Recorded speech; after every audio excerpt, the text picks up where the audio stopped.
Hello बच्चों, आज हम करने जा रहे हैं क्लास 7th का chapter 10 that is respiration in organisms.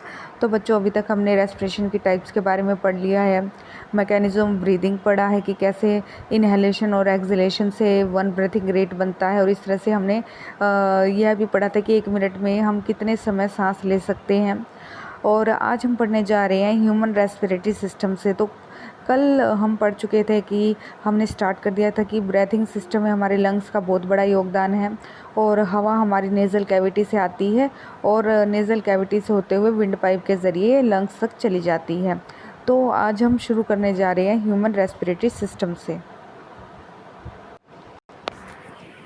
तो बच्चों, आप देख सकते हैं यहाँ पर जो हमारे फिगर 10.4 में ह्यूमन रेस्पिरेटरी सिस्टम बनाया गया है। तो इस सिस्टम में आप यहाँ हम शुरू करेंगे फ्रॉम नेज़ल कैविटी। तो ये हमारे जो छेद होते हैं नाक के, इन्हें बच्चों नोस्ट्रिल्स कहा जाता है, जो कि ऊपर गिवन भी है। और ये नेज़ल पैसेज है, नाक की नली। और यहाँ नीचे से अगर आप देखा जाए तो ये जो नीचे की तरफ आ रही है मुड़कर, ये क्या है? माउथ कैविटी, जिसे हम ओरल कैविटी भी कहते हैं, मुँह की नली। तो नाक की नली और मुंह की नली एक पॉइंट ऐसा आता है जहाँ पर कॉमन हो जाती है, मतलब एक ही ट्यूब में अटैच हो जाती है। देख सकते हैं आप सामने से।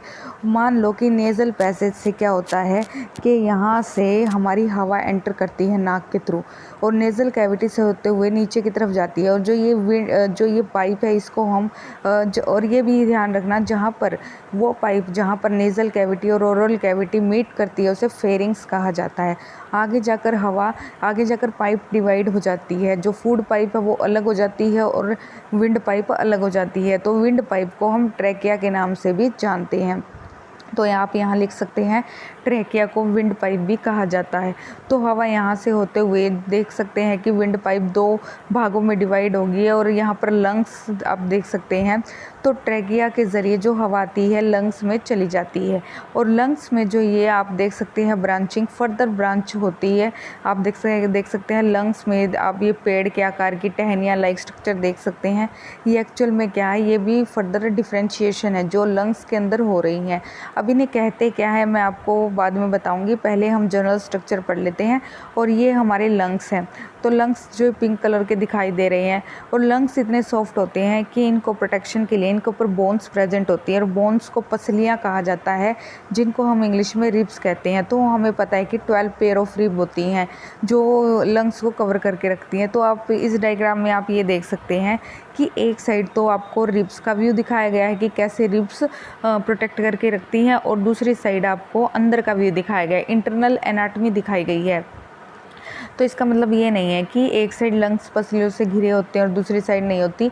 ये जस्ट आपको एक ही डायग्राम में 2 भाग दिखाए गए हैं, तो आप कंफ्यूज मत होना। यहाँ पर आपको इंटरनल भाग दिखाया गया है, यहाँ पर आपको आउटर भाग दिखाया गया है। तो एक्चुअल में जो लंग्स होते हैं पसलियाँ दोनों तरफ ही होती हैं, और आपको समझाने के लिए एक ही डायग्राम में 2 भाग दिखा दिए गए हैं, ठीक है। तो नीचे ये जो मस्कुलर स्ट्रक्चर होती है, डोम शेप जैसे कोई फ्लैट स्ट्रक्चर होती है, इस तरह से प्रेजेंट है यू शेप स्ट्रक्चर। इसे हम डायफ्रागम्स के नाम से भी जानते हैं। तो ये तो रही बात बच्चों एनसीईआरटी के डायग्राम की। अब बात करते हैं जो यहाँ पर लेबलिंग नहीं गिवन है। तो आपको बता दूँ ट्रैकिया को क्या कहा जाता है? विंड पाइप, ठीक है। और गले में फेरिंग्स के जस्ट नीचे यहाँ पर गले में एक साउंड बॉक्स होता है, जिसे हम लैरिंग्स के नाम से जानते हैं, ठीक है। अब ट्रैकिया को विंड पाइप कहते हैं। अब ट्रैकिया जब 2 भागों में डिवाइड हो जाता है तो इसको कहा जाता है ब्रोंकियोल्स। तो यहाँ पर लिखने में मैं सक्षम नहीं हूँ, तो आप आवाज़ से ही लिख सकते हैं। फॉर एग्जांपल मैं स्पेलिंग बता देती हूँ, ब्रोंकस। जो फर्स्ट डिवीज़न हो रही है उसे ब्रोंकस कहते हैं, एक इस साइड और एक इस साइड। तो ये एक ब्रोंकस है, ये एक ब्रोंकस है, और दोनों को प्लूरल में क्या कहेंगे? ब्रोंकाई। मतलब अगर ब्रोंकस सिंगुलर है तो अगर प्लूरल में आ जाए तो क्या कहलाएगा? Bronchi, CHII। समझ में आया? तो इस तरह से ट्रैकिया आगे जाकर 2 भागों में विभाजित होता है, और एक भाग को ब्रोंकस कहते हैं और प्लूरल को ब्रोंकाई। अब ये ब्रोंकाई लंग्स के अंदर जाती हैं, देखो ये आ गई ना लंग्स के अंदर, और यहाँ छोटे छोटे भागों में विभाजित हो रही हैं। तो ये जो जाल बन रहा है, जो विभाजन हो रहा है, इसको हम बोलते हैं ब्रोंकियोल्स। देखो थोड़ा सा फ़र्क है। ब्रोंकियोल्स, यहाँ पर ब्रोंकियोल्स है, वहाँ पर ब्रोंकस है। जो ये छोटी छोटी टाइनी ब्रांचिंग हो रही है लंग्स के अंदर, इन्हें ब्रोंकियोल्स कहा जाता है। अब हर ब्रोंकियोल के आगे कोई तो एंडिंग होती होगी ना, तो जो ये आपस में डिवाइड कर रही हैं ब्रोंकियोल्स, तो इनकी एक एंडिंग होती है। और ये गुब्बारे जैसे स्ट्रक्चर को हम एल्वियोलाई कहते हैं। क्या कहते हैं? एल्वियोलाई। हालांकि डायग्राम में एल्वियोलाई के बारे में मेंशन नहीं किया गया, लेकिन इम्पोर्टेंट है। जो हमारी गैस का एक्सचेंज होता है बेसिकली कहाँ पर होता है? एल्वियोलाई में। तो यहाँ पर एल्वियोलाई में ब्लड सिस्टम बहुत ज़्यादा होता है। यहाँ पर ब्लड वेसल्स बहुत ज़्यादा तादाद में पहुँचती हैं, जो क्या करती हैं? ऑक्सीजन को भी साथ में लेकर जाती हैं। इसलिए एल्वियोलाई और इसकी थिन वॉल होती है। हमने अभी तक पढ़ा था ना कि जो जीव मतलब जहाँ पर गैसेस एक्सचेंज होगा वो ज़रूर थिन होगी।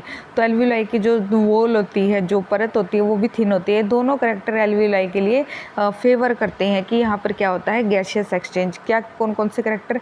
एक तो इसकी वॉल है, परत है, वो पतली है। एक यहाँ पर ब्लड वेसल, जो रक्त नलिकाएं हैं वो बहुत ज़्यादा तादाद में कनेक्शन है यहाँ पर। ठीक है, तो इस तरह से हम कह सकते हैं कि हमारा ये रेस्पिरेटरी सिस्टम प्रेजेंट होता है हमारी बॉडी के अंदर। और जो ये डोम शेप्ड आप ये मसल्स देख रहे हैं, इसे हम बोलते हैं डायफ्रागम। तो let's read with this chapter. Take a deep breath, keep your palm on the abdomen, feel the movement of abdomen, what do you find? तो बच्चों आप यहाँ पर आप हाथ लगा के देख सकते हैं।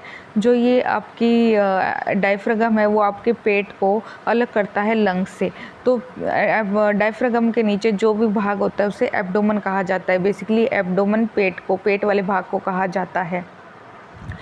तो after having learn that during breathing there are changes in the size of chest cavity.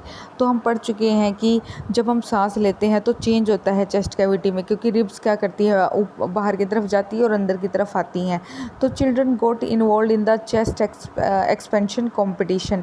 तो इस तरह से आप चेस्ट एक्सपेंशन कॉम्पिटिशन भी रख सकते हैं। कौन अपनी चेस्ट को ज़्यादा फुला सकता है, कितने इंच तक फुला सकता है, यह एक तरह से गेम भी है। ठीक है, तो smoking damages lungs, smoking is also link to cancer, it must be avoided. धूम्रपान, स्मोकिंग को कहा जाता है धूम्रपान। जो लोग धूम्रपान करते हैं, सिगरेट पीते हैं, बीड़ी पीते हैं, उनमें एक प्रॉब्लम होती है कि उनके लंग्स जल्दी डैमेज होते हैं और उन्हें कैंसर भी हो सकता है, लंग कैंसर, जो कि एक बहुत ही घातक बीमारी है। तो every one was boasting that he could expand in is the it the maximum. How about doing this activity in the class with your classmate? तो ये एक्टिविटी के बारे में ही बताया गया है कि इस एक्टिविटी में कि आप कितना ज़्यादा समय तक अपनी चेस्ट को फुला कर रख सकते हैं। फिर हम आगे पढ़ने जा रहे हैं ह्यूमन रेस्पिरेटरी सिस्टम से आगे, कि कैसे हमें जब कोई डस्ट पार्टिकल हमारे विंड पाइप में चला जाता है तो कैसे वो बाहर निकलता है। तो बच्चों, the air around us has various type of unwanted particles. जो हमारे पास हवा होती है वो पूरी तरह से प्योर नहीं होती, उसमें बहुत तरह के ऐसे पार्टिकल्स होते हैं जो हमें नहीं चाहिए, जैसे कि स्मोक, धुआं, डस्ट, बिल्कुल छोटे छोटे कण, पोलन्स। आप पोलन ग्रेन आगे जाकर पढ़ोगे, फूलों में से निकलता है। तो when we inhale the particles get trapped in the hair present in our nasal cavity. जब भी हम सांस लेते हैं, अगर ये छोटे छोटे पार्टिकल्स हमारी नाक के थ्रू अंदर चले गए तो क्या होगा? Sometime this particles may get pass the hair in the nasal cavity. तो कई बार तो जो हमारे नाक में बाल होते हैं, इन एयर पार्टिकल्स को ट्रैप कर लेते हैं। लेकिन अगर ज़्यादा तादाद में ये स्मोक पार्टिकल्स हमारे नाक में चले जाएं तो आगे जाकर हमारी नेज़ल कैविटी से होते हुए विंड पाइप तक पहुंच सकते हैं और हमारे लंग्स तक भी पहुंच सकते हैं, जिसके कारण हमें स्नीज़ मतलब एक तरह से हमें छींक आती है। तो छींक आने का कारण यही है कि जो पार्टिकल्स हमारे नाक के थ्रू होते हुए अंदर तक चले गए हैं वो छींक के थ्रू वापस बाहर आ जाएं। Then they irritate the lining of cavity as result of which we sneeze. इस तरह से जब वो पार्टिकल हमारी कैविटी विंड पाइप में जाते हैं तो वो वहाँ पर विंड पाइप की जो वॉल है उस पर रगड़ लगाते हैं, तो इससे इरिटेशन होती है और हमें छींक आती है। तो sneezing expels this foreign particles from the inhaled air and dust free clean air enters our body। इस तरह से हम कह सकते हैं कि जो चीखने से जो फ़ॉरेन मतलब बाहर के पार्टिकल्स, फ़ॉरेन का मतलब होता है बाहर, तो बाहर वाले पार्टिकल्स जो हमारी सांस इनहेल्ड एयर मतलब अंदर ली जाने वाली सांस के थ्रू अंदर आ गए हैं वो बाहर निकल जाते हैं। Take care when you sneeze you should cover your nose so that the foreign particle you expel are not inhaled by the other persons.